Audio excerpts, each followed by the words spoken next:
Hello aspirants, स्वागत है आप सबका स्टडी केम कैंपस में। जैसा कि आप लोग टॉपिक से देख पा रहे हैं कि आज इस लेसन पे हम लोग पढ़ने वाले हैं मॉडल ऑक्सिलियरीज के ऊपर।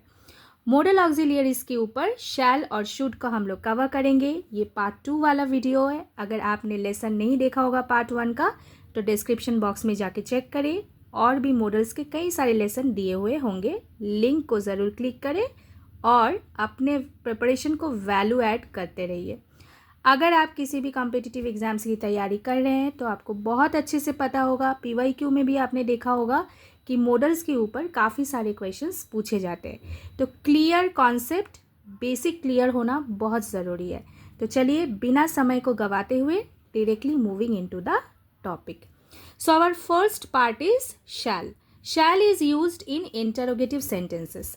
अब देखिए, शैल को हम लोग तो फ्यूचर में यूज़ करते ही है, लेकिन उसको इंटरोगेटिव सेंटेंस में भी हम लोग यूज़ कर सकते हैं। कैसे? चलिए देखते हैं। अभी मैं जो सेंटेंस लिखूंगी, एग्जाम्पल दूंगी, आप सोचेंगे ये तो हमें पता ही होगा, लेकिन इसके बाद जो पॉइंट मैं आपको बताऊंगी, क्या पता ये आपको पता है कि नहीं, देख लेते हैं। तो एक एग्जाम्पल मैं देती हूँ। Shall we go there.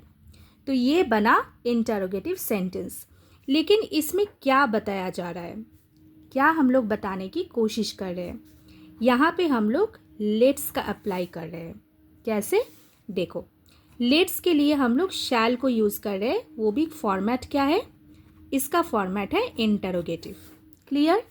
Shell we go there, इसको हम लोग ऐसे भी लिख सकते थे, लेट्स गो देयर। क्या समझ में आया आपको एस्पिरेंट्स कि कैसे हम लोग सेंटेंसेस को फ्रेम करते हैं, किन तरीक़ों से हम लोग फ्रेम करते हैं?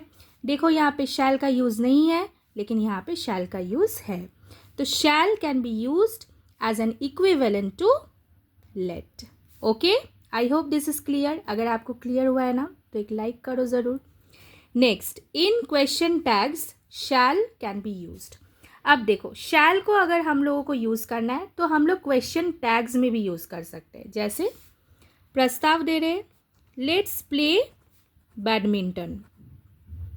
अब प्रस्ताव दे रहे, फिर हम लोग बोले क्या हम लोग खेल सकते हैं? Shall we. देखिए, बन गया ना question tag, let's play badminton, shall we. तो this is the format of question tag. तो क्वेश्चन टैग में भी हम लोग शैल का यूज़ कर सकते हैं। Clear? Moving to the next example, equivalent to an offer of service. ठीक है, आप किसी को सर्विस ऑफर करना चाह रहे हैं, ठीक है, तब आप शैल का यूज़ कर सकते हैं। कैसे? देखिए, यहाँ पे एक इम्पॉर्टेंट पॉइंट है। पर्सन तो आपको पता होगा, first person, second person, third person, पता है ना प्रोनाउन का। तो फर्स्ट पर्सन जो है, इसके लिए हम लोग शैल का यूज़ करते हैं। कैसे? देखिए, शैल I open the door.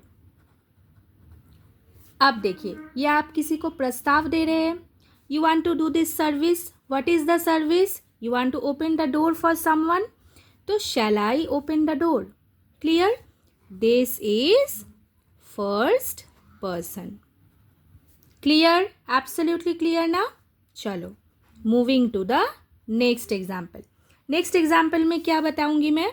Third person के लिए भी हम लोग शैल का यूज़ करते हैं। देखो, शैल ही वेट फॉर हिज टर्न। देखो, हम लोगों ने यूज़ किया ना थर्ड पर्सन के लिए भी, तो थर्ड पर्सन के लिए भी हम लोग शैल का यूज़ कर सकते हैं। ओके, देखो, हम लोगों ने यहाँ पे विल का यूज़ नहीं किया, हम लोगों ने यहाँ पे शैल का यूज़ किया। Why? Because this is an offer of service, and इस ऑफर ऑफ सर्विस को बताने के लिए हम लोगों ने यहाँ पे शैल का यूज़ किया है। I hope this is clear. चलो, moving to the next example, जो कि ये लेसन डिज़ाइंड है शैल और शुड के ऊपर। तो देख लेते हैं शुड के भी कुछ important points. To express recommendation, advice relating to practical matters. अब देखो, कुछ प्रैक्टिकल मैटर है, उसके ऊपर आपको एडवाइस देना है, आप कुछ रिकमेंड करना चाहते हैं, प्रस्ताव देना चाहते हैं, तब आप शुड का यूज़ कर सकते हैं। ऐसा नहीं है कि हमेशा शुड का एप्लीकेशन हम लोग पास्ट टेंस में ही करते हैं, ठीक है। शुड के कई सारे एप्लीकेशंस होते हैं, बहुत इजी तरीके से पार्ट 1 वीडियो में दिया हुआ है। Clear? To express recommendation and advice, example के थ्रू समझाती हूँ। देखिए, जैसे आप मान के चलिए किसी को एडवाइस दे रहे, you should read this book. Clear? ये क्या हो गया? ये एक टाइप का एडवाइस हो गया ना, है ना। एक अच्छा किताब है, किताब पढ़ने से क्या होता है? नॉलेज इंक्रीज होता है ना। आप किसी के व्यू पॉइंट को जान पाते हैं, ओपिनियन को जान पाते हैं, सोसाइटी में क्या चल रहा है ये भी जान पाते हैं, ठीक है ना। आपको एक इंसाइट मिलता है ना।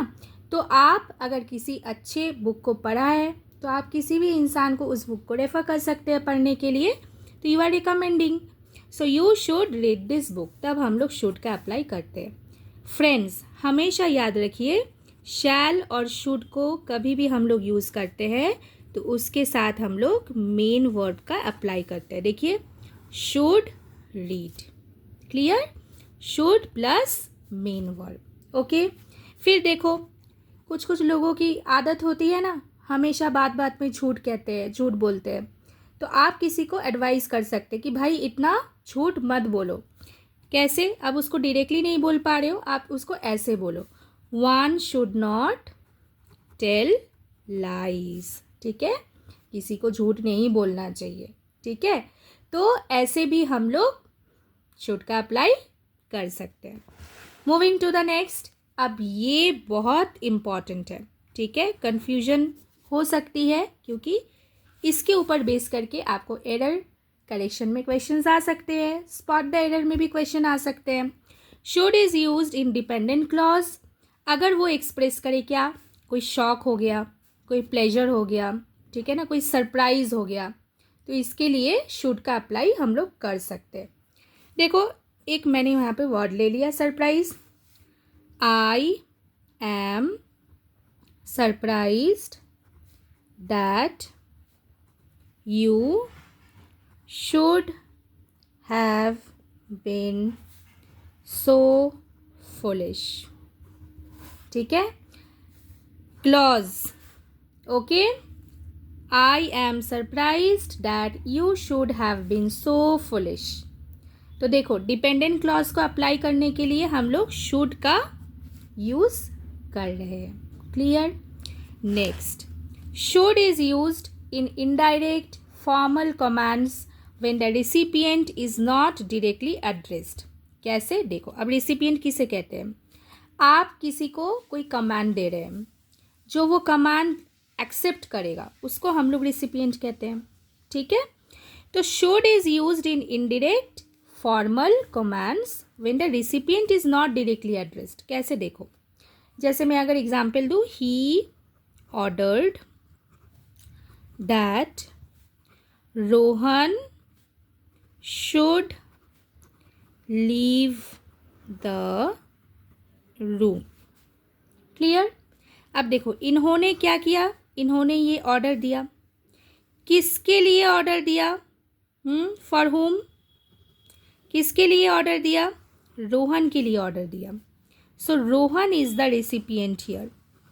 Rohan is the recipient here, ठीक है। अब ये ऑर्डर किसी भी व्यक्ति के द्वारा रोहन को पहुंचाया जा रहा है, बोल दिया जा रहा है रोहन को कह दो कि रोहन रूम छोड़ के चले जाए, ठीक है ना, Rohan should leave the room. तो इस तरीके से भी हम लोग शुड का एप्लीकेशन करते हैं।